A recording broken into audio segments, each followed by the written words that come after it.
Jumpa lagi di Jagat Review TV. Selamat menikmati informasi berita hari ini. Eksperimen ROG Ally, jalankan SteamOS 3.8. Berhasilkah? SteamOS yang selama ini cuma ada di Steam Deck bakal segera hadir di lebih banyak perangkat. Dan salah satu yang sudah resmi pakai OS ini adalah Legion Go S. Tapi ada kabar menarik nih, di mana seorang YouTuber bernama The Fox berhasil ngeinstall SteamOS 3.8 di Asus ROG Ally. Walaupun belum sepenuhnya mulus, tapi hasilnya cukup menjanjikan. Beberapa fitur utama berjalan dengan baik, kayak layar 120Hz yang terdeteksi sempurna, dan ada opsi variable refresh rate atau VRR. Tapi ada juga kendala nih, TDP slider terkunci di 15 watt, terus controller belum sepenuhnya dikenali. Jadi tombol back pedal di ROG Ally nggak bisa dipakai. Dari segi performa, meskipun ROG Ally pakai prosesor Ryzen Z1 Extreme yang lebih baru, ternyata Steam Deck dengan APU Vanguard masih lebih unggul. Kok bisa? Soalnya Valve udah ngasih optimasi khusus buat perangkat mereka sendiri. Apalagi ada kabar kalau SteamOS juga bakal tersedia buat PC desktop. Bisa jadi pesaing baru buat Windows nih. Gimana menurut kalian? Samsung rilis jajaran monitor terbaru, ada layar 3D tanpa kacamata.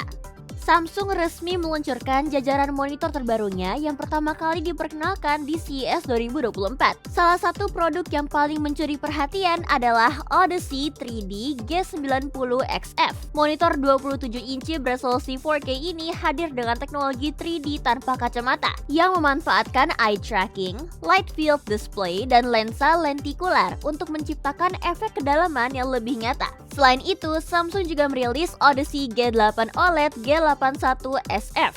Monitor gaming dengan layar 4K QD OLED dan refresh rate 240Hz. Tersedia dalam ukuran 27 dan 32 inci, monitor ini sudah memiliki sertifikasi display HDR True Black 400 serta lapisan anti-silau dari UL. Di kategori layar ultra wide, Samsung menghadirkan Odyssey G9 G91F dengan layar 49 inci. Monitor ini dibuat lebih terjangkau dibanding pendahulunya dengan mengurangi beberapa sertifikasi seperti refresh rate yang kini 144Hz dan tingkat kecerahan HDR 600 nits dan tetap mendukung HDR10+. Samsung juga meluncurkan Viewfinity S8 atau S80UD, monitor 37 inci dengan resolusi 4K yang ditujukan untuk kebutuhan profesional. Pre-order untuk jajaran monitor baru ini sudah dibuka di Korea Selatan. Meskipun harga resminya belum diumumkan. Semoga Samsung merilis daftar harga dan ketersediaan globalnya segera ya. Samsung siapkan 3 perangkat mixed reality.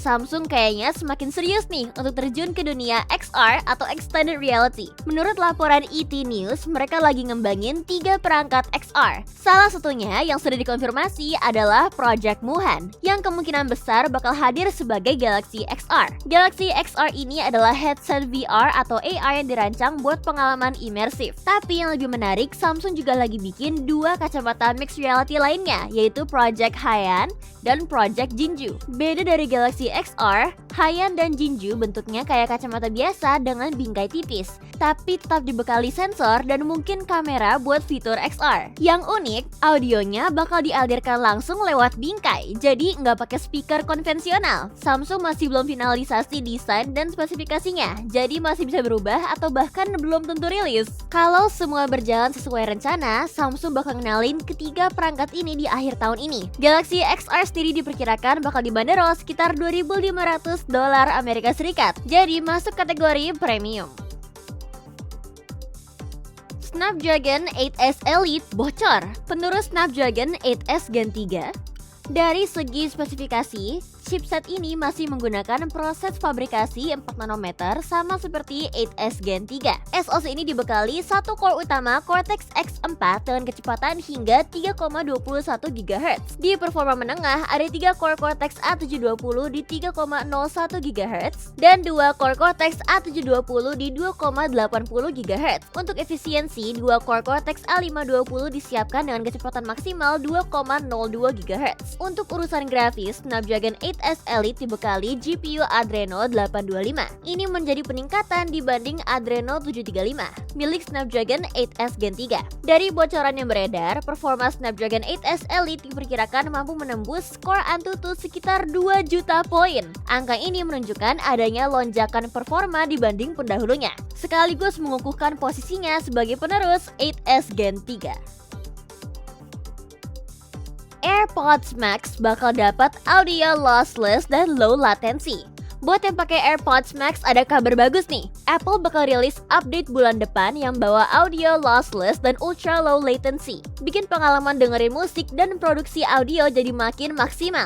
Jadi dengan update ini, AirPods Max bakal dukung audio lossless 24 bit. Menariknya, update ini juga penting buat kreator musik. Kalau AirPods Max disambungin pakai kabel USB-C, bisa dipakai buat mixing dan rekaman dengan head tracking biar setiap detail suara terdengar tanpa delay.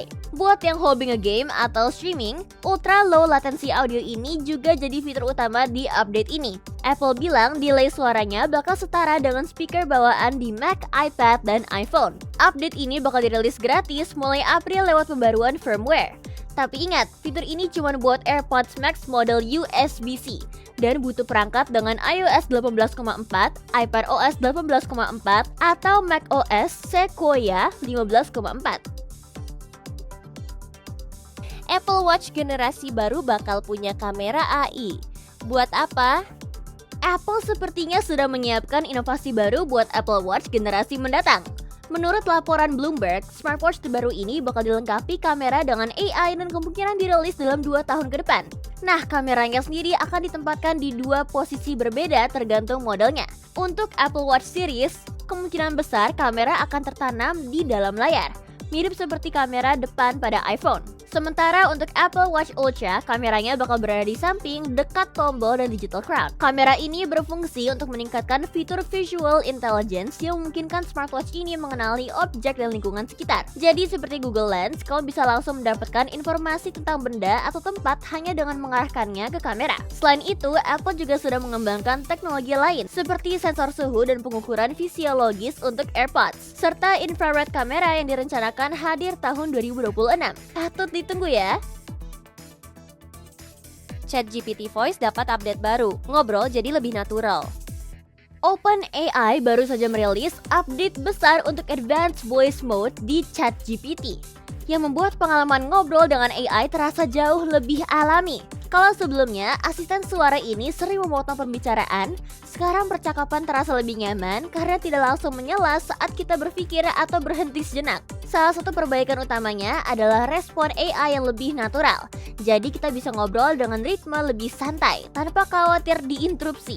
OpenAI juga meningkatkan intonasi suara dan kelancaran respons, sehingga interaksi terasa lebih mirip percakapan manusia sungguhan. Update ini sudah tersedia untuk semua pengguna baik yang gratis maupun berbayar. Tapi buat yang pakai ChatGPT Plus, Teams, atau Pro, akan mendapatkan pengalaman yang lebih responsif, ringkas, dan kreatif dalam menjawab pertanyaan. Perubahan ini datang di tengah persaingan ketat teknologi asisten suara berbasis AI, di mana startup seperti Sesame dan raksasa seperti Amazon juga terus mengembangkan AI mereka. Dengan update ini, OpenAI semakin serius membuat ChatGPT Voice lebih pintar dan nyaman dipakai dalam komunikasi sehari-hari.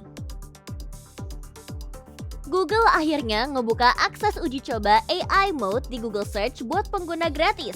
Sebelumnya, fitur ini cuma bisa dicoba sama pelanggan berbayar Google One AI Premium, tapi sekarang siapa aja bisa ikutan asal daftar waiting list dulu ya. Jadi, AI Mode ini beda dari tampilan pencarian biasa. Kalau dulu kita dapat daftar link, di sini jawabannya langsung dari AI full. Beda juga sama AI Overview yang cuma kasih ringkasan di atas hasil pencarian tradisional. Saat ini fitur masih dalam tahap eksperimen di program Search Lab, dan sayangnya belum tersedia di Indonesia. Tapi nantinya AI Mode bakal bisa dipilih kayak tab Images, News, Videos, dan lainnya. Bisa diakses lewat google.com/AI Mode, baik di web maupun mobile. Bisa dibilang ini adalah versi chatbot Gemini yang langsung nyatu di Google Search. Pengguna juga bisa lanjut tanya-tanya kalau butuh info lebih dalam.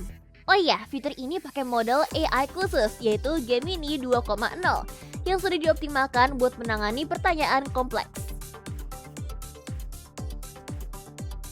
Jadi, gimana menurut kamu berita hari ini? Ingin selalu up to date dengan informasi teknologi terkini? Jangan lupa subscribe dan follow Jagat Review ya. Sampai jumpa di informasi menarik selanjutnya.